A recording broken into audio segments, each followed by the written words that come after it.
నిన్నింకా సారి మీద నుంచి విసిరేలా, నిన్నింకా సారి మీద నుంచి విసిరేలా. విసుగు పుట్టించావు, కోపం వచ్చింది, చాలాసార్లు వచ్చింది, కానీ ఇంకా నిన్ను సారి మీద నుంచి విసిరేలా. అంత తొందరగా విసిరేస్తే ఇంకా నాకు నీకు తేడా ఏముంది? విసరను. నీకు మరలా నేను అవకాశం ఇస్తున్నాను. మరలా నిన్ను సిద్ధపరచడానికి మళ్ళా నా చేతులతో పని మొదలు పెడుతున్నాను. నేను అనుకున్న పాత్రగా నిన్ను రూపుదిద్దునట్లు నేను మరలా నీ మీద పని మొదలు పెడుతున్నాను. విధేయత చూపు. శ్రేష్టమైన పాత్రగా చూడాలనుకుంటున్నాను.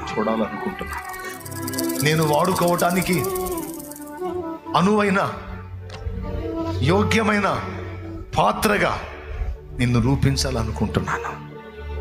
యజమాని వాడుకొనుటకు అర్హమైన పాత్రగా నీ ఉండునట్లు